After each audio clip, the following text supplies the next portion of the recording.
Oi, pessoal, tudo bem? Eu sou Lívia Clozel, eu estou aqui com a Milena Maltese e a gente vai falar de privacidade, segurança mais LGPD.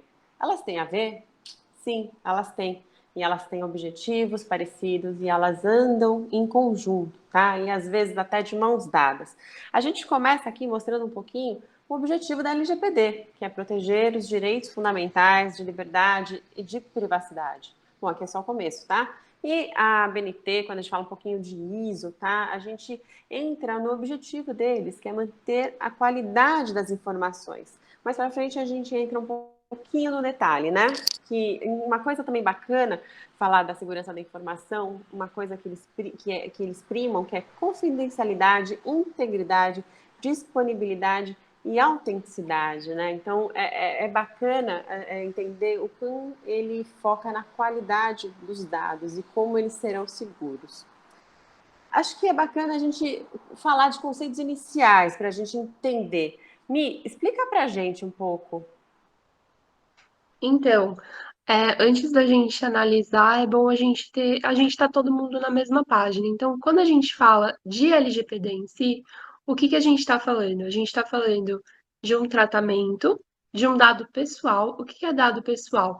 Qualquer informação com a qual eu consiga identificar uma pessoa natural. Pessoa natural, ou seja, não se aplica à pessoa jurídica. A pessoa jurídica, ela entra quando a gente fala de tratamento. Então, quem deve observar a LGPD? Quem está tratando esses dados, que pode ser uma pessoa natural ou jurídica, de direito público ou privado, que vai realizar qualquer ação de tratamento com os dados coletados. O que é tratamento? Absolutamente todas as atividades que eu posso realizar com esse dado. Então, coleta, armazenamento, compartilhamento, a exclusão, isso tudo é tratamento. Então, eu analiso a LGPD quando eu estiver olhando uma situação que envolva essa atividade. Eu acho bacana que mais para frente a gente vai explicar na prática esse tratamento e ficar mais fácil de entender, de visualizar, né, Mi? Exato. Aqui também a gente explica um pouquinho da aplicação. A LGPD, ela entra só no contrato? Entra só no meu site, na minha política de privacidade? Não, né? Ela entra realmente em tudo que exista um dado pessoal na empresa, seja digital, seja offline. Então, a gente está falando de e-commerce, a gente está falando das políticas, né, de cookies, de privacidade, mas também a gente está falando de relações trabalhistas, né? Um funcionário, ele entrou na sua empresa, tem o pré, o durante e o pós, né? Todo esse processo ali existem dados. Como eles são tratados, o que fica, o que é eliminado, por quanto tempo, né? Então a gente também acaba falando um pouco disso. E a jornada inicial, que é o data mapping. Como a gente identifica os dados? Como que a gente trata esses dados? Quem tem acesso? O data mapping ele vai contar essa história do dado dentro da minha empresa, né? Ele começa quando eu coleto, o que eu faço, aonde eu utilizo, quem tem o acesso, para onde esse dado vai e como depois eu termino o tratamento, como eu excluo esse dado, o que eu faço com esse dado. Data mapping é uma foto da minha empresa em relação aos dados. Como eu coloco a atividade com o tratamento? E é Qual a ligação? E é bacana porque você vai entender que em todas as áreas da empresa você vai encontrar dados pessoais, né? Então aqui a gente está exemplificando um pouco o que você consegue encontrar em todos. E no final você vai precisar treinar todas essas áreas, como elas vão tratar esses dados, né? Ou segregar, né? Tem essa questão. E acho legal a gente falar dos direitos dos titulares, porque eles têm direitos, né, Mi? Eles têm. O que que acontecia? Antes, a gente tem a LG, a matéria proteção de dados, é verdade que ela não é uma matéria nova, mas a matéria da forma como colocada para a LGPD, ela é sim nova para o mercado. Por quê? Antes a gente tinha uma proteção de dados que ela ocasionava obrigações esparsas na legislação para as empresas, e quando eu tinha algum tipo de incidente, algum direito do titular de dados que era afetado, esse controle ele é feito a posteriori. O que isso significa? Normalmente, o titular dos dados ele entrava com uma ação, essa ação analisava com base em princípios gerais constitucionais de privacidade, se existia um dano moral decorrente daquele incidente, e é dessa forma que era feita. O jeito como era desenhado fazia com que eu não tivesse direitos claros e específicos em relação ao titular e fazia com que eu tivesse uma preocupação menor em relação ao meu tratamento, o jeito como eu utilizava os dados pessoais das pessoas. É uma O que coisa que bacana. aconteceu? Desculpa. O que que aconteceu com a LGPD? A LGPD, ela estabeleceu os direitos dos titulares de forma clara. Então, se eu sou o titular, eu vou ter direito à informação, eu vou ter direito a cancelar, eu vou ter direito a entender o que está acontecendo com o meu dado. Então, é nesse contexto que a gente descobre os direitos dos titulares hoje com a LGPD. E é bacana a gente pontuar também e explicar que não é porque o titular tem direito que ele faz o que ele quer. Não é bem assim. Não é porque eu posso pedir para deletar os meus dados que eu chego numa empresa que eu trabalhei e falo, deleta agora os meus dados. Porque já existe um compliance trabalhista, já existe a lei trabalhista. Então, a lei, a LGPD, ela não veio para derrubar as outras leis, ela não veio para passar por cima. Ela respeita totalmente a transversalidade de outras leis. Então, se uma lei já existe e o compliance trabalhista fala para ex-funcionários, você retém por 5 anos, para a questão previdenciária, ou para a questão, enfim, você retém por 20 anos. A pessoa, o ex-funcionário, o titular, ele não tem esse direito, porque existe uma base legal que assegura que a empresa ela pode ter aqueles dados. Né? A gente vai explicar bases legais também um pouquinho mais para frente, tá? E isso É, também para outras leis.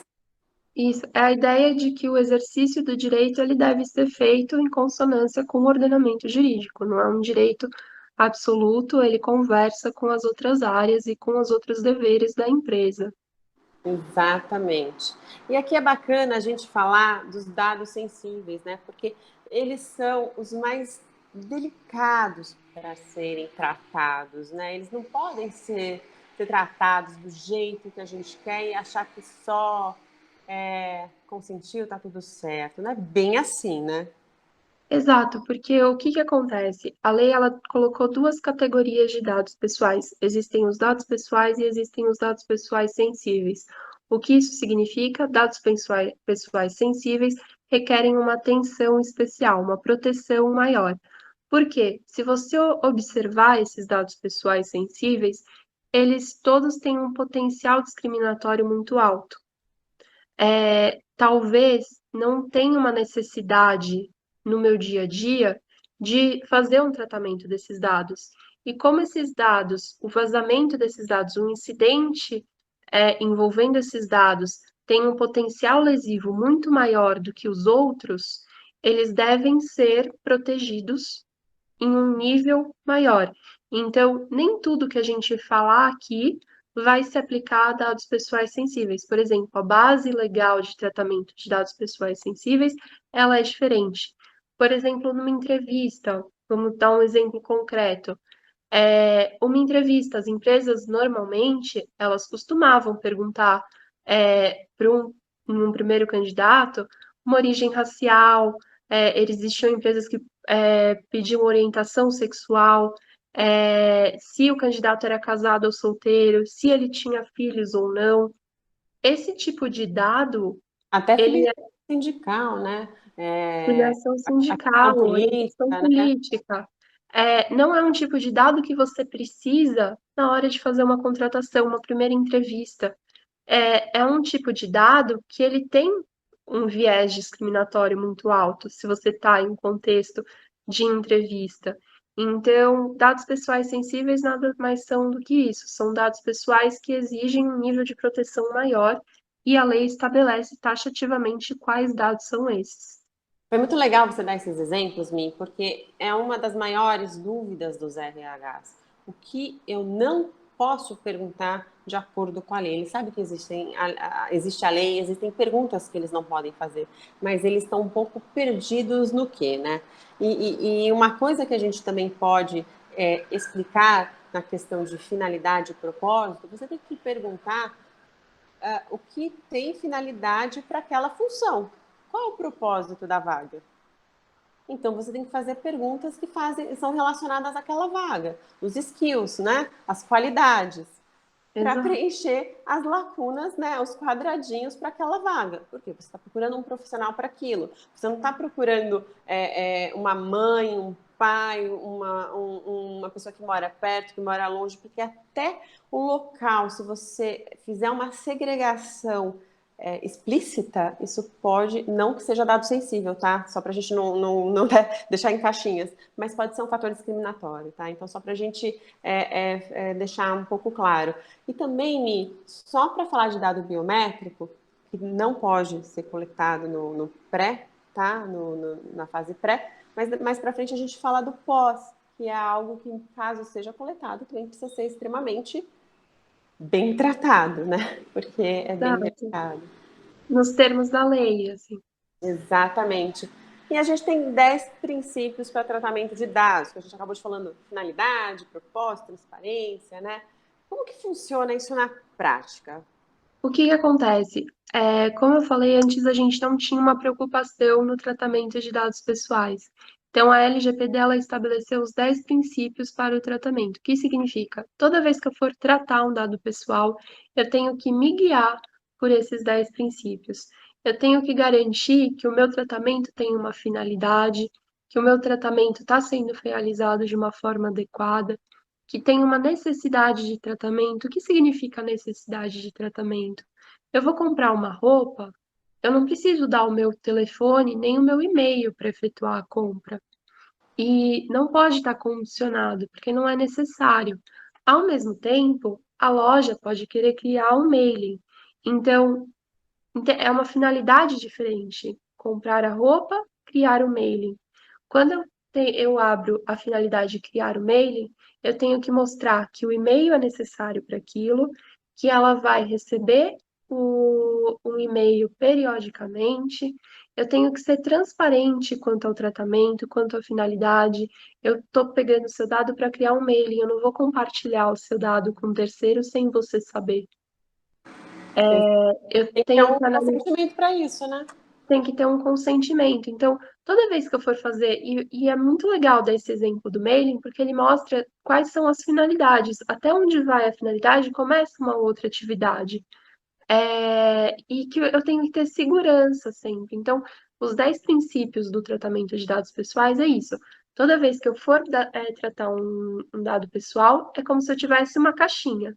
Eu coloco os 10 princípios naquele tratamento e pode ser que outra atividade seja outra caixinha, porque eu posso não ter mais a finalidade para fazer aquele tratamento, ou eu posso não ter a necessidade. E todos os princípios devem estar presentes na hora de tratar um dado pessoal. Exatamente. E passando aqui então para a próxima, quando a gente pode tratar os dados, né? A gente falou ali dos princípios e agora a gente fala de bases legais. O que são as bases legais, né? Afinal de contas. As bases legais são as situações em que eu posso tratar um dado. Então, a lei ela vai trazer 10 situações em que eu posso tratar o dado pessoal. Consentimento é só uma dessas situações. Vai ser a mais corriqueira, provavelmente, mas não é a única. O que isso significa? Significa que quando eu tenho um dado de um funcionário e a lei trabalhista exige que eu mantenha esse dado por 5 anos após a saída dele, eu tenho uma obrigação legal a cumprir. E é por isso que eu trato esse dado. O consentimento dele ali não é mais necessário, porque a própria LGPD já me deu uma base legal para continuar aquele tratamento. Quando eu executo um contrato e o meu contrato já determina a forma como os dados pessoais vão ser tratados naquela relação contratual, eu também não preciso de um novo consentimento, porque a lei também fala em execução de contratos. É muito fácil pensar que o consentimento não poderia ser a única base legal da LGPD para tratamento, quando a gente olha uma situação extrema como uma pessoa que se acidenta e chega em um hospital inconsciente. Não faria sentido eu ter que exigir o consentimento de uma pessoa inconsciente para poder tratá-la, abrir Até aquela porque de repente ficha. ela nem acorda, né? Exato. Então a LGPD ela previu todas essas situações que extrapolam o consentimento e a liberalidade do titular dos dados. Mas é Exato. basicamente isso, é a base legal para o tratamento. Lembrando que a base legal do tratamento de dados pessoais sensíveis é diferente porque ela é mais reduzida. Exatamente, exatamente. E aqui a gente fala do término do tratamento que a gente comentou antes, né? O que a lei fala? A partir do momento que você alcança a finalidade, que não é mais necessário, terminou o período, o titular pediu para excluir, ou a própria autoridade, você precisa deletar os dados. A não ser que existam situações que permitam que você fique com os dados, correto? Exato. A gente tem o quê? A lei prevê que em algum momento eu vou ter que parar de tratar esses dados. E ela me fala quando eu não posso continuar o meu tratamento. Então, o término do tratamento. Término do tratamento, não, no entanto, não implica na necessária e imediata exclusão dos dados. E aí a gente traz o artigo 16, que me fala que, mesmo quando eu não puder mais tratar aquele dado, eu posso continuar armazenando ele, por exemplo. Eu acho que o exemplo mais palpável nessa situação volta a ser uma situação trabalhista. Eu demito um funcionário sai da minha empresa, mas eu não posso, eu tenho que parar o tratamento. Ele não vai mais, por exemplo, ser utilizado em uma folha de pagamento. Eu não vou mais fazer um feedback daquele funcionário, vou ter ele numa lista de feedback. Eu não vou ficar monitorando os e-mails dele eventualmente. Isso tem que parar. Porém, a legislação trabalhista fala que eu tenho que alguns documentos guardar por 5 anos e outros por 20 anos. Então, ainda que eu não utilize mais aqueles dados, eu não excluo aqueles dados imediatamente após o término do tratamento de dados. Exatamente. Bom, aqui a gente chega na parte mais dolorosa, né? Bom, a lei, ela prevê uma multa, uma punição de 2% do faturamento, com limite de 50 milhões, lembrando que é por infração, correto? Correto. Lembrando que antes da multa a gente pode falar de advertências e situações aí também que são delicadas, né? Que pode atingir a reputação de uma empresa. O que você acha? Assim, o que a gente tem que analisar é que a sanção, a multa, ela vai ser o último recurso. E uma coisa importante da multa é que ela não é a única consequência de um incidente, de um dano. Por quê? Exatamente. A multa, ela é alta, de 2% do faturamento, e ela tem um patamar máximo de 50 milhões de reais por infração. Então, um vazamento e um descumprimento de segurança, de uma norma de segurança que a Autoridade Nacional de Proteção de Dados pode vir a adotar. Então, são duas infrações, duas multas, proporcionais à infração, claro. Contudo, a sanção não para aí. Por quê? Pode ser que daquele vazamento eu tenha ocasionado danos aos titulares, e esses titulares reclamem danos morais na esfera judicial. Pode ser que o Ministério Público decida investigar e, eventualmente, celebrar um termo de ajustamento de conduta comigo. Então, ainda que a multa não seja a única, a única sanção, ela é uma penalidade importante. E, como a Lívia bem falou, antes da multa, eu tenho outros tipos de penalidades que eu posso sofrer e que são igualmente prejudiciais para a minha empresa. principalmente para minha reputação perante o mercado. Como a gente sabe, reputação é algo extremamente relevante, né? Exatamente. Eu vou citar um outro exemplo para o pessoal de TI, né? Que a gente está no congresso de TI, falando de tecnologia. Uma empresa, por exemplo, que tem várias ferramentas, softwares diferentes e cada um trata um banco de dados, se esse meu software A, eu não tenho a determinada a exclusão dos dados daquele banco, e no meu software B, eu não tenho transparência com os titulares, vamos supor que eu sou autuado ou a NPD chega e fala: Oi, o que vamos fazer com você?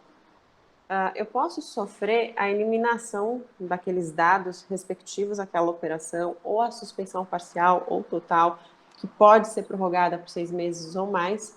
Agora, pare e pensa, uma empresa pequena que tem apenas um banco de dados. O que aconteceria? Né? Então, é super complicado, levando também em consideração a publicização, né? Que a infração devidamente apurada, ela vai ser publicizada. Isso é um dos processos do pós. E isso para a reputação é bem complicado, né? Vamos passar aqui para a próxima. Eu acho que essa é bacana a gente falar da Cirela, porque é um caso super recente. A Cirela, ela mostra muito bem essa ideia de que nem a única penalidade de uma infração à LGPD não vai ser a multa, ainda que a multa é a que mais salta os olhos, mas pode não ser a que tenha a pior consequência, vamos dizer assim. Por quê? A Cirela, ela está em um contexto em que as sanções ainda não estão em vigor, porque a Autoridade Nacional de Proteção de Dados ainda não está operando de fato. Então, quem tem a competência para sanção é de fato a autoridade.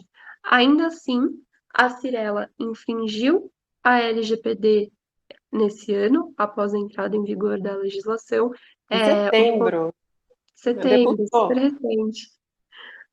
Uma consumidora, ela comprou um imóvel, ela forneceu todos os dados necessários para a compra do imóvel, a finalidade aí era a compra do imóvel, e a partir dessa compra, ela foi contatada por diversos parceiros da Cirela. Ela chegou a comunicar a Cirela o ocorrido e falar que ela não tinha consentido que a Cirela compartilhasse esses dados com terceiros. A Cirela, ela tomou uma posição de que isso era normal, era corriqueiro no mercado, ela não teria obrigação alguma de deixar de compartilhar. Essa consumidora foi à justiça, porque a gente tem que pensar que dado pessoal é um direito, vem do direito personalíssimo.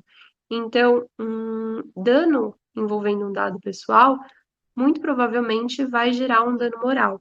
Foi isso que ela pleiteou perante a justiça e o juiz entendeu que, de fato, ela estava certa com base na Lei Geral de Proteção de Dados.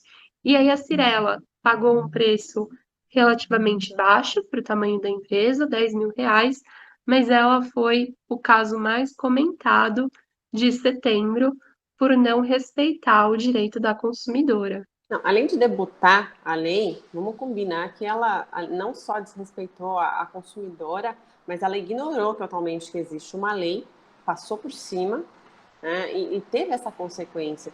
E aí você acaba falando, pensando, poxa vida, que nossa, que seriedade ter uma empresa dessa com os meus dados, né? Por que eu vou comprar com ela? O que eles vão fazer com os meus dados, né? Então, a gente acaba vendo o comportamento de uma empresa não regulada, como ela age, né? Então, isso Que é bacana. acaba sendo a mesma ideia da lista negra do Procon, né? A lista negra do Procon, ela foi criada muito com essa ideia de que, às vezes, a reputação da empresa, ela é mais importante do que uma multa pecuniária.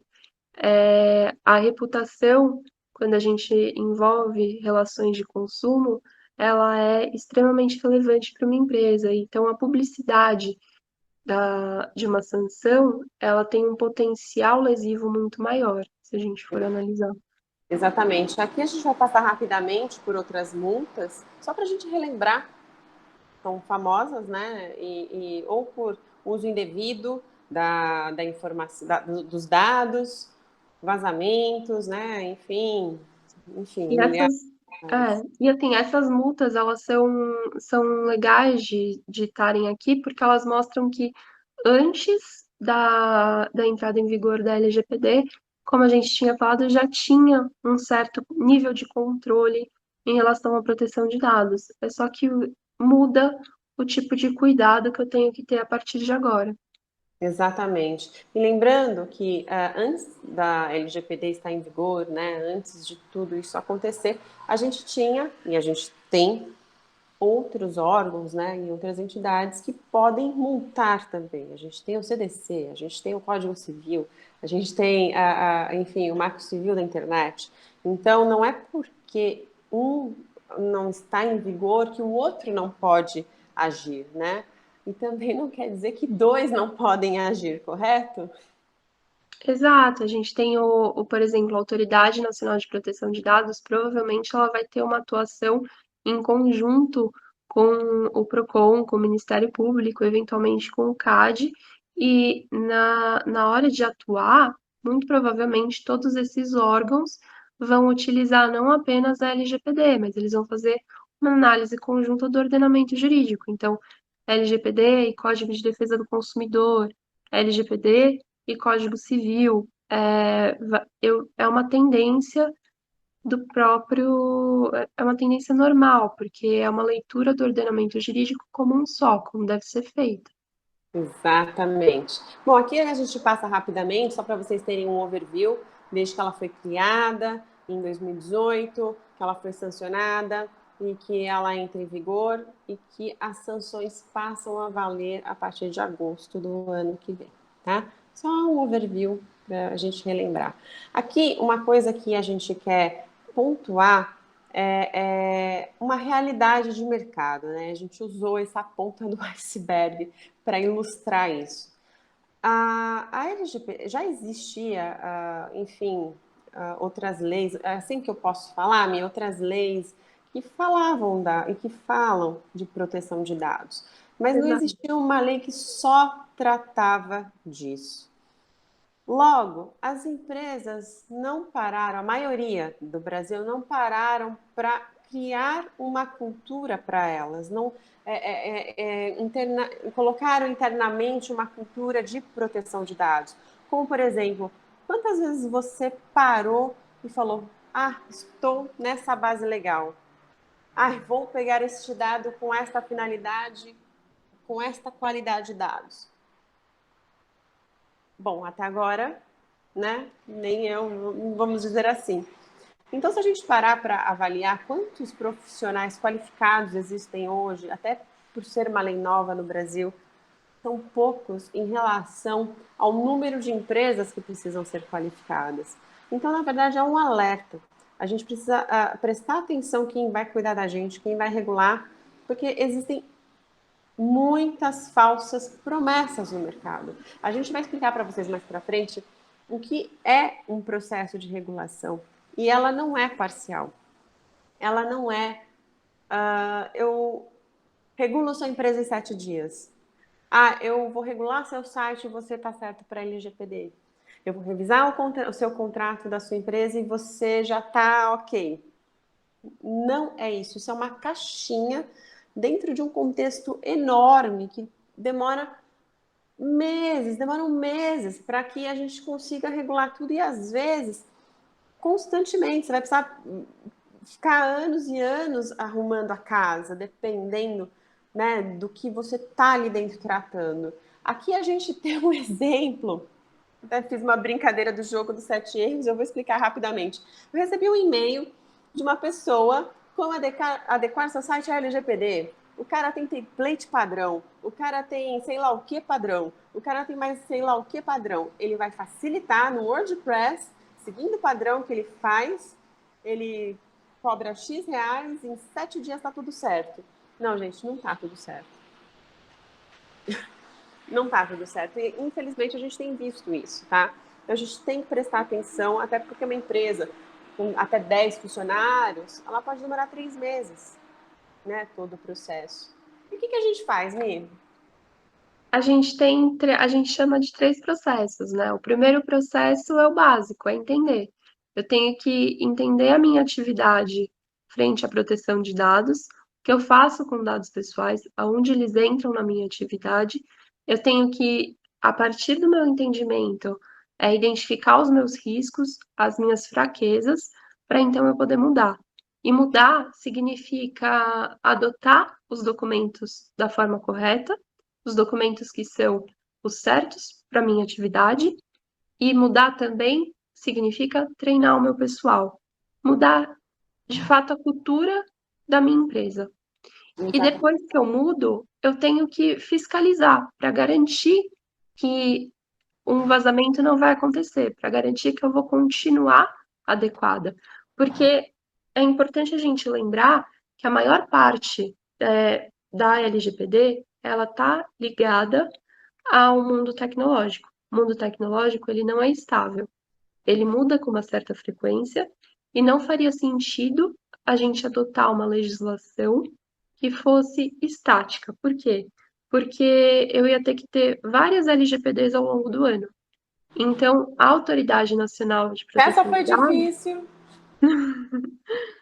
a Autoridade Nacional de Proteção de Dados, ela vai regulamentar várias questões pequenininhas que eu vou ter que continuar me adequando ao longo dos anos. Por exemplo, ela vai ditar os níveis de segurança. E o nível de segurança hoje provavelmente vai ser diferente do nível de segurança exigido de mim no futuro, porque a tecnologia vai mudar, ela vai avançar. Então, fiscalizar é no sentido de não abandonar todo esse trabalho que eu vou ter nessa fase inicial. Exatamente. E só complementando o que eu disse antes, o que tem sido oferecido é essa parte, vamos mudar, sem entender. Não faz o mínimo sentido, né? Você vai mudar o quê? Com base no quê, né? Então, quer dizer, você vai regular algo e depois você vai estar irregular, você continua irregular. Eu não sei quais são os meus riscos, como eu vou mudar, quais são as minhas fraquezas. Exatamente. E a parte do entender, a gente falou um pouquinho no início, mas agora a gente fala no detalhe, a gente fala no data mapping, né, Mi? Exato, entender, é o nome, né, técnico que eles têm utilizado, chama data mapping. O que que é o data mapping? É eu tirar uma foto da minha empresa e eu vejo quando o meu dado entra, por onde ele passa dentro da minha empresa, então quais são os funcionários que têm acesso a esses dados, aonde eu estou armazenando esse dado, por que eu estou fazendo isso, se eu estou compartilhando esse dado, por quê, com quem é necessário, e depois, quando eu termino o tratamento desse dado. E quando eu termino o tratamento desse dado, o que eu faço com esse dado? Esse basicamente é o data mapping, é entender a minha atividade frente a dados pessoais. E aí, a partir dessa foto, eu consigo identificar quem tem acesso, por que tem acesso, quais dados eu estou coletando, por que eu estou coletando, eles são necessários, como eu estou fazendo esse tratamento. Então, eu de fato identifico as minhas fraquezas, o meu risco, e eu entendo a minha atividade. E a partir disso que eu consigo elaborar um memorando em que eu coloco tudo isso e eu identifico e eu consigo saber o que eu tenho que mudar. Isso é verdade. Complementando uma parte do data mapping, é, todo tipo de ação que a gente faz com um dado é um tratamento. Todos os verbos que existem no dicionário é um tratamento, exceto o verbo amar, tá? Então, coletei é um tratamento, armazenei é um tratamento, armazenei na ferramenta e no cloud, 2 tratamentos. Eu compartilhei com o departamento A, é um tratamento. Compartilhei com o departamento B, é outro. O departamento A faz telemarketing, é A. O departamento B faz, enfim, então todo esse passo a passo com cada departamento, isso é um data mapping e a gente tem que entender o que acontece com cada um, se muda esse dado em cada área que passa, né? Porque às vezes ela pode mudar, pode aumentar, ficar menor, enfim, a gente não sabe o que acontece, você tem que entender. E final, aqui é a data final, aqui acabou e a partir daqui deleta. Ou não, existe uma nova base legal para ela continuar, né, com a gente no nosso banco de dados. Pode ser um novo consentimento, que pode ser uma lei, uma regulação, enfim, tá? Então, só para a gente deixar desenhado um pouquinho esse data mapping.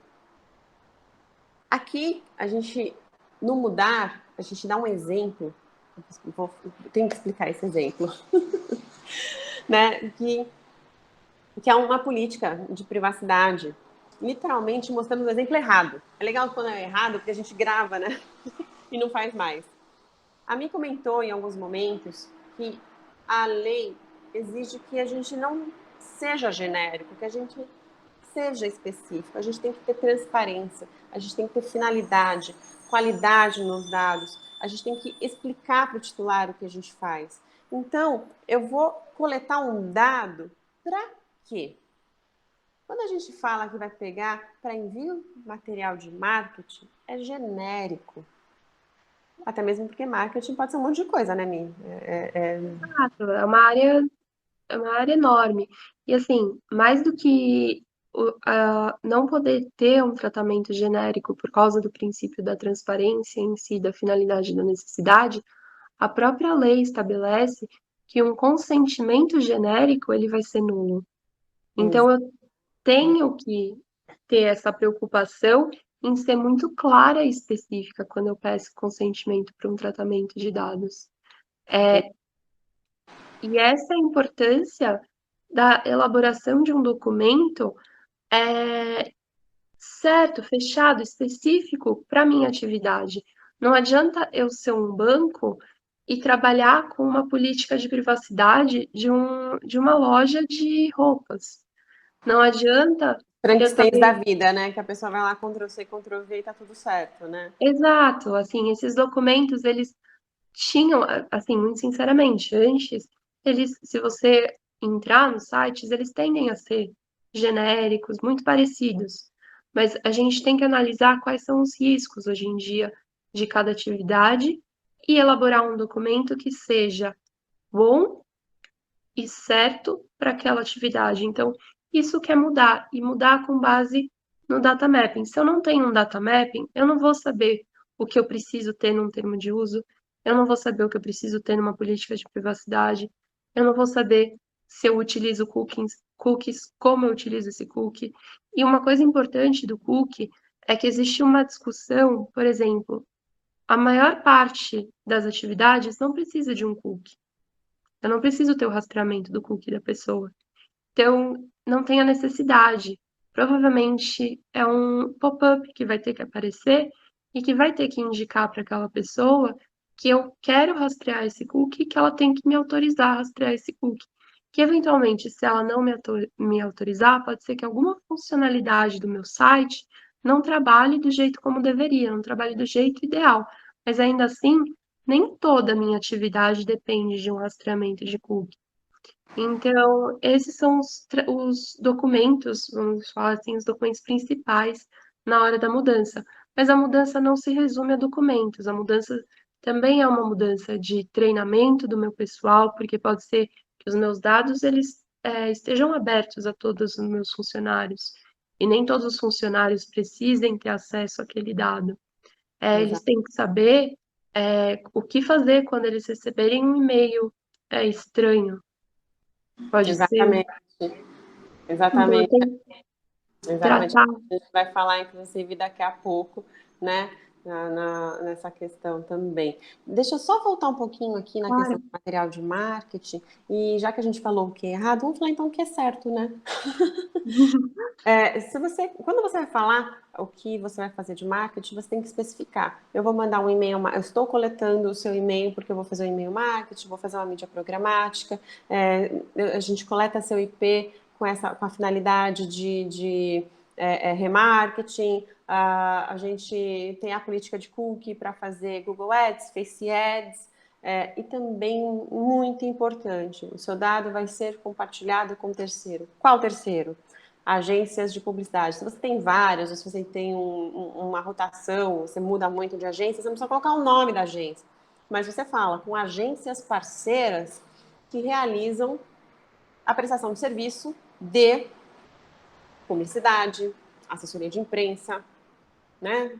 Enfim, você tem que fazer a descrição, literalmente, desse fluxo do dado. O compartilhamento também é importante especificar, né? Vamos. Aqui é legal, Minha, acho que aqui é legal a gente explicar isso. Sim, aqui a gente tem uma noção muito clara de como funcionam os papéis dentro da LGPD. A LGPD ela estabeleceu basicamente o controlador, o operador e o encarregado. O que isso significa? Eu posso ter o controlador, aquele que vai tomar efetivamente a decisão. Ele tem um poder de decisão sobre aqueles dados. É ele que vai falar, vai ditar o que vai ser realizado, como o tratamento vai ser realizado. Eu vou ter o operador, aquele que operacionaliza o tratamento de dados. Ele efetivamente realiza o tratamento de dados. Pode ser que o operador e o controlador sejam a mesma pessoa, mas pode ser que eu seja o controlador e eu terceirize o tratamento. Então, eu vou ter um controlador e um operador.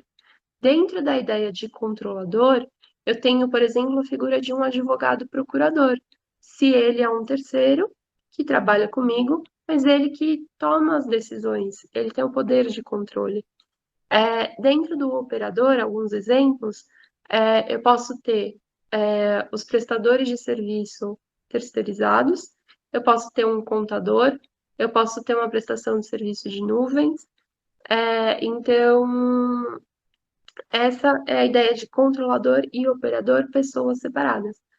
Entre controlador e operador, a gente sempre vai ter a figura do encarregado.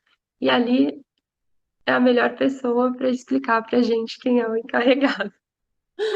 Bom, a gente entra na parte do fiscalizar, né? Que o DPO, ele é um novo profissional que a LGPD exige que todas as empresas tenham e que ele seja um intermediário entre a empresa e a Autoridade Nacional de Proteção de Dados. Bom, eu vou pular para o próximo slide para a gente poder visualizar um pouco das responsabilidades dele. Ele vai registrar violações, identificar condutas inapropriadas, analisar inconformidades, marketing, tratamentos, análise de fluxos, receber reclamações, orientar, prestar esclarecimentos, enfim, tem bastante coisa aí pela frente para esse cara fazer, né? E uma das coisas que eu acho legal para a gente passar aqui o assunto é falar da segurança e sigilo dos dados, até mesmo porque a segurança e sigilo dos dados acaba sendo, né, um capítulo da LGPD, que fala da segurança e boas práticas, né? A LGPD, ela fala que a gente tem que adotar medidas de seguranças técnicas, né? O objetivo é a proteção. E uma coisa muito bacana que a política da segurança de informação, ela estabelece as diretrizes, né, da gestão. Você vai ter que criar regulamentos, procedimentos, guias e normas, que é o que a gente falou inicialmente. A LGPD anda de mãos dadas, né, com a segurança da informação, não tem como a gente separar. Um dos exemplos que a gente coloca aqui é o relatório de impacto, que é uma das ferramentas, né, do controlador, né, Mi? Exato, e assim, uma coisa importante da gente colocar sobre o relatório de impacto, antes da gente falar do DPO em si, o DPO é importante a gente colocar que ele não vai ter um poder de decisão.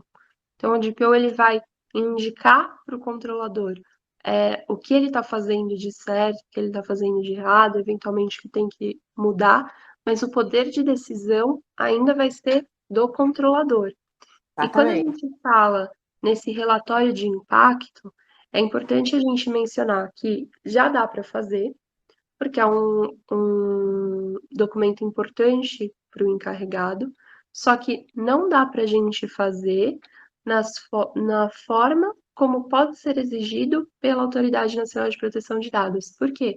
Esse é um dos documentos que vai depender de regulamentação posterior da Autoridade Nacional de Proteção de Dados, que ainda não está operando de fato. Então, não tem como a gente falar que um relatório que eu adote hoje vai ser Final, né? exatamente o modelo que eles vão querer, eles vão exigir de mim lá na frente. Então, sempre que eu for adotar documentos hoje, eu tenho que ter essa consciência que, eventualmente, quando a Autoridade Nacional de Proteção de Dados começar a emitir os regulamentos, eu possa ter que alterá-los novamente. Exatamente. A gente tem um exemplo aqui da SEO, colocando as informações, né, do que precisa, e tem muito detalhe, tem que identificar a situação, o processo, todo o detalhe, relatórios, a proporcionalidade, os riscos, tem que mensurar, né, como que a gente reduz, enfim, é bem detalhado mesmo. E a Mi falou uma coisa certa, né? Hoje a gente não tem, mas é possível fazer? É. A gente faz baseado, usa outros relatórios que existem, né? Como na GDPR, inclusive, como referência, também adequando as realidades de cada empresa. Mas realmente, no final das contas, ele precisa, no final ele vai poder ser alterado, né? E a gente aqui coloca depois, falando, né, desse relatório, quais tipos de ameaça uma empresa pode sofrer? Humanas e não humanas. A gente já sabe dos hackers, dos crackers, que eles são super famosos, mas a gente tem o próprio funcionário, né, que por meio da engenharia social acaba tendo aí também, enfim, existe um índice que fala que 60%, até mais 60% dos incidentes que acontecem, inclusive vazamentos de dados, são feitos por funcionários e o motivo é engenharia social, né? Então esse dado ele é muito alto. E também tem as ameaças não humanas, pode ser física, natural, tecnológica, enfim, né? Tem essas duas frentes. Aqui exemplificando alguns tipos de ataque, online, offline. O online agora é a moda do ransomware, né? Além do bendito do hacker, do cracker. E o phishing, que está super na moda, né? Que é a coisa do momento, né? E offline, que eu faço funcionário, que está super em alta. Os golpes do WhatsApp, né? O falso, enfim, né? Essas coisas aí que a gente sempre sabe. E aqui é interessante que a gente coletou alguns cases. O Valor Econômico, edição especial de segurança digital, que circulou no final de semana, 17, 18 e 19 de setembro, só nas 6 páginas, ele trouxe, não sei nem contar aqui, mas a gente colocou todos os cases que fala de ransomware, hackers e as invasões possíveis e imagináveis. E é interessante os números, os índices e o que eles falam. A gente vai começar aqui falando de uma engenharia social, falando, né, que e-mails respondem a 91% das ameaças infiltradas, né, falando nos ataques de ransomware, né. E olha que interessante aqui, que um dos índices mais altos, o que entra? Currículos enviados para RH. Porque o ransomware nada mais é, você envia um e-mail, alguém vai lá e abre. Abriu, o estrago está feito. A gente tem um case recente, não tem, Mi? Tem o STJ. Mas Gente, a sorte do STJ é que eles tinham backup de todos os casos que foram tomados por esse. exatamente, exatamente. Mas a gente está também falando de falta de treinamento. Não adianta você ter toda a segurança possível e inimaginável, ter um backup, ter a tecnologia do backup, se você não tem a segurança, se você não tem o treinamento, se você não explica para o funcionário o que ele faz, se você não cria as políticas, se você não faz uma governança E e o o funcionário. treinamento, o treinamento, nesse caso, é de extrema importância, né? Porque eu posso ter o melhor software de segurança e, eventualmente, o meu próprio funcionário pode não ter tido o treinamento correto e Exatamente. acabar com a minha atividade. Então, é muito interessante o que você acabou de falar, porque a partir do momento que você treina, né, o funcionário, e aquilo está na sua política, está na sua governança, está nos seus códigos, né, e o funcionário sabe daquilo, ele sabe que ele tem que cumprir com aquilo, que a partir do momento que ele não cumpre com aquele processo, com aquele procedimento, ele pode ser advertido, né. Então, o treinamento contra a engenharia social, contra esses ataques, contra essas coisas que podem enfim, esses que podem causar incidentes na empresa, a gente tem que passar isso para funcionário, mas também a gente tem que exigir que isso venha, que volte para a gente. Não adianta só pegar e jogar, porque senão o ataque vai acontecer, né? Então, é uma das coisas que é contínua. E também uma das atividades do DPO, né? Aqui tem mais cases interessantes com números interessantes, né? Falando da questão, né, do setor bancário é alvo do cybercrime, mostra 238% mais de ataques, né, de fevereiro a abril. De novo, o nosso amigo ransomware atinge serviços essenciais desses segmentos específicos, afinal de contas, né, a internet das coisas aí tá em alta, né? Aqui é legal falando que, enfim, o tema da hora, da moda é a Covid, né? E por causa disso, até setembro tem mais de 40 mil sites ligados ao tema, né? E adivinha, o tema de spam cresceu 6.000%, super alto. E aqui, custo médio de violação de dados. Olha o preço, olha o valor, baratinho, né? 5,88 milhões e cresceu 10,5% mais do que 2019, né? Um número significativo. Você vai falar, Mi? Não, eu falei que era um número expressivo, é um número que chama Sim, atenção. exatamente. Aqui a gente tem outros números expressivos, porque nenhum é um número pequenininho, tá? Tudo aqui tá alto, né? Aqui é legal, da Febraban, 80% dos ataques de phishing, tipo, o que cresceu, né, de tentativas. Golpes do falso funcionário, 70%, né, de aumento, né? Olha que legal esse número. Não é legal, né? Mas olha que, né? De novo, o nosso amigo phishing. Esse é muito legal. O Banco Central, ele faz uma vez por ano testes de phishing. Eles são obrigados a fazer isso, né? Faz parte ali da política deles. Nós fazemos uma vez por mês. Reduzimos a incidência de 20 para 3%. Então, quer dizer, o cara cria uma política, cria processos, o cara cria um treinamento, aplica, mas ele exige que o funcionário, né, cumpra e aplica ele pune, né? Existe uma advertência para quem não cumpre com aquele processo, né? Enfim. Aqui falando dos ataques aos sistemas diários, né? Mais de 90% dos e-mails que chegam são maliciosos, descartados, né? E olha que interessante, hacker mudando o comportamento. Você acha que vai ser sempre o mesmo, né? Imagina. Agora eles passam a investir mais na engenharia social. Inteligentes, né? Vai onde tem mais, né? Consegue ganhar mais. Mais cases aqui. Mais oportunidades para trojans.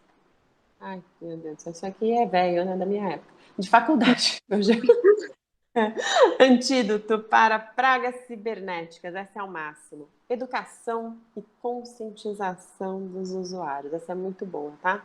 E aqui a gente vai fechar com alguns prejuízos, alguns milhões de prejuízos, né? Que ataque de hacker, né? Causou os milhões, ataque cibernético e a Cirela que a gente citou, tá? Foi um simples compartilhamento. Aqui, quando a gente fala das mudanças trabalhistas, opa, passei sem querer. A gente tem a fase pré-contratual, a fase contratual e o pós-contratual, como a Mi citou um pouquinho inicialmente. Você quer detalhar, Mi? Claro, o que que acontece? Quando a gente fala em proteção de dados, é importante a gente lembrar que o nosso funcionário, o nosso trabalhador, ele é uma pessoa natural, e ele é titular dos dados. Então, os dados que eu recebo dele são dados pessoais. e eu tenho que analisar, fazer o tratamento desses dados olhando sempre para a LGPD. Isso acontece desde a fase pré-contratual, então quando eu estou fazendo ainda a entrevista e vendo quem vai efetivamente ser um trabalhador da minha empresa, virar meu funcionário, quando eu faço análise curricular, então o que eu vou solicitar de informação dessas pessoas, o que eu vou poder perguntar para elas durante uma entrevista, e depois, eventualmente, aqueles currículos que sobrarem, porque eles não foram contratados, o que que eu faço com eles? Eu jogo eles fora, eu reutilizo esse papel. Eu tenho que analisar toda essa situação numa fase contratual. Eu não posso simplesmente picotar aquele papel e dar para os meus funcionários utilizarem como post-it, por exemplo. É, o que está dentro de um currículo é um dado pessoal. E ele deve ser tratado como tal. Eu tenho depois uma fase contratual, então, quando meu funcionário já está trabalhando comigo, eu tenho que ter aquela ficha de registro, eu tenho que pensar se todos os dados que eu solicitei, que eu mantenho naquela ficha de registro, são efetivamente necessários. Eu tenho que saber quem está acessando aquele dado, por quê e se tem necessidade. Aquele dado está aberto para a minha empresa inteira? Será que eu estou colocando o nível de segurança que é o necessário? São perguntas que eu tenho que fazer e com base nas respostas, eu tenho que ir modificando a minha atividade. Então, quando eu vou elaborar o contrato de trabalho, eu também tenho que analisar todas as informações que eu estou coletando, a folha de pagamento, que normalmente é a folha de pagamento ela é terceirizada, então tem um compartilhamento de dados pessoais. Eu tenho que exigir uma segurança e um tratamento correto dos dados do meu funcionário, daquele terceiro que está fazendo a minha folha de pagamento. E, por fim, eu vou ter a fase pós-contratual, que é a dispensa do trabalhador. Aqui, normalmente, a gente tem um término do tratamento de dados, mas, como a gente falou, existem obrigações decorrentes do direito trabalhista que não me permitem que o término do tratamento implique em uma exclusão imediata dos dados pessoais daquele meu antigo funcionário. E Exatamente. por qual período eu vou poder manter, então? Eu vou poder manter pelo período legal, pelo período que persistir a minha obrigação de armazenamento, a minha obrigação legal. Exatamente. Então, Uma coisinha que eu quero complementar quando você disse a questão do compartilhamento com a empresa terceira de folha de pagamento, essa informação ela precisa e deve estar no contrato de trabalho do funcionário, né? Porque a empresa tem que ter a transparência de explicar. E se amanhã ou depois, por acaso, ela vir mudar o fornecedor, tem que haver um adendo explicando, ó, a empresa foi alterada para X, Y, Z, porque o titular ele tem a obrigação, a empresa tem a obrigação de informar e o titular e tem o direito dele de saber, né? e é importante também lembrar que esse trabalhador ele tem o direito de perguntar o que a empresa está fazendo com esse dado pessoal e com quem ela está compartilhando. Eu não posso falar, mas isso não é da sua área, isso é uma decisão da empresa. Ainda que seja uma decisão da empresa, ele tem ao menos o direito de saber o que está acontecendo com os dados pessoais dele. Exatamente. Bom, fazendo um overview grandão do que a gente falou aqui do compliance trabalhista, a gente falou da cultura empresarial, adequação às normas e as ferramentas de compliance, que é o relatório de impactos, códigos de ética e os canais de denúncia, enfim, política de sanções disciplinares, tá? A gente fez um pupurri de tudo isso. Aqui eu acho legal esse case, eu acho muito interessante porque além de compliance trabalhista, a gente fala do DPO. Eu gosto de falar do DPO. A gente tem um case aqui de conflito de interesse. Um DPO na Bélgica, uma empresa na Bélgica, ela foi multada porque o DPO ele era o diretor da empresa. Um DPO ele não pode ser um cara que tem o poder de decisão numa empresa. Ele não pode ser o diretor, ele não pode ser o advogado, ele não pode ser o cara da TI que desenvolve as coisas, ele não pode ser o auditor da empresa. Então, ah, enfim, a empresa ela foi multada e a gente está aí com esse case. Uma provocação que eu faço, e até uma pergunta, colocando agora a realidade das vagas anunciadas no Brasil. Também focando numa questão de compliance trabalhista, mas não só no conflito de interesse, mas no acúmulo de função. Eu vejo muitas vagas assim. Eu preciso de um cara, eu vou usar exemplo de TI, tá? Um cara de TI que saiba fazer sei lá o que, sei lá o que, sei lá o que, descreve um monte de coisa, um monte de atividade, e mais aquilo, mais aquilo, e seja de PO. Isso é acúmulo de função ou não? Amy? Assim, eu acho que quando a gente for analisar o DPO, eu acho que o DPO, ele é uma figura que ele está muito longe do dia a dia de uma empresa brasileira hoje, porque ela é uma figura nova. As empresas, elas não tinham uma obrigação antiga, uma obrigação antes da LGPD de se preocupar com toda essa questão do tratamento, todas as fases do tratamento.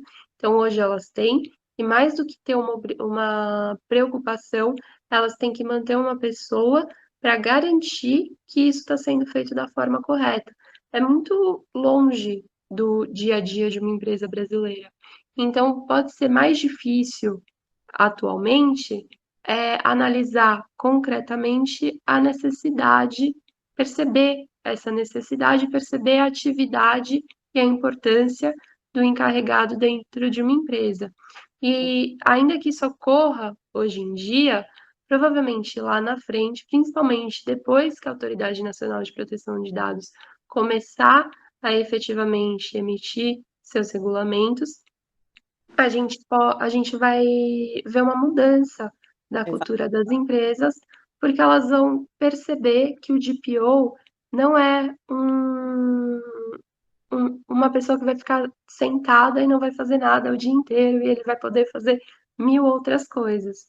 Porque provavelmente o DPO hoje ele não vai ter nem tempo de exercer todas essas atividades que eles estão prevendo para ele.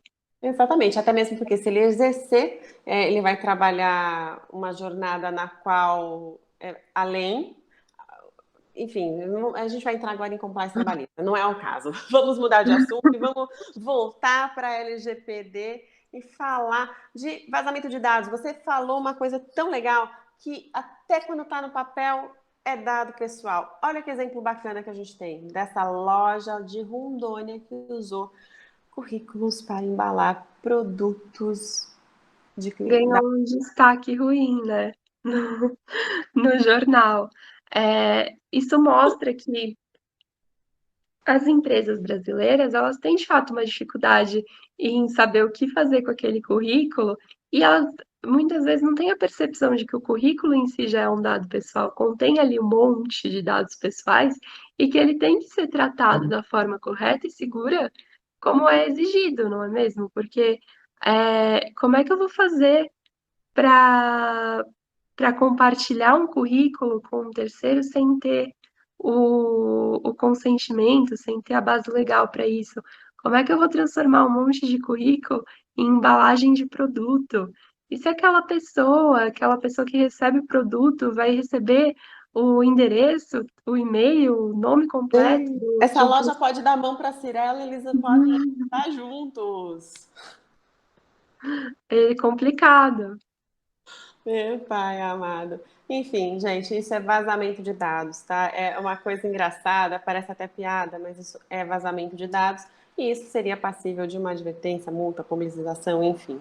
Bom, gente, é isso. Aqui, me fala um pouquinho de você. Bom, eu atuo em LGPD há algum tempo, estudo essa área, tenho atuado mais em direito digital nos últimos anos, principalmente depois que eu me formei.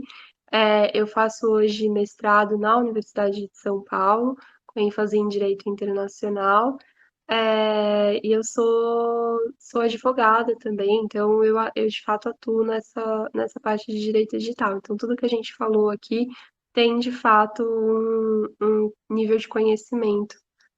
para isso. Exatamente. Bom, a Amanda, ela é uma querida, também uma advogada especializada na parte trabalhista. Ela não pôde estar hoje, ela fez parte da apresentação, então a gente está aqui agradecendo a Amanda, também dando todos os créditos para ela, a parte trabalhista é dela. E a gente espera que a gente tenha feito à altura. E, enfim, ela atua no direito do trabalho, contratos, e é muito legal que ela foca em LGPD, né? Ela não está só no compliance trabalhista, ela trabalha com as duas coisas de mãos dadas, né? Que isso é muito importante. Bom, gente, eu sou jornalista, eu não sou advogada. E me especializo em Lei Geral de Proteção de Dados. Eu já tenho a formação de PO, fiz a trilha, enfim, completa de PO, tenho pós-graduação em LGPD, enfim, tenho aí uma vida acadêmica grande pela frente. Galera, é isso. Se vocês precisarem de alguma coisa, mandem mensagem pra gente. Muito obrigada. Obrigada, gente.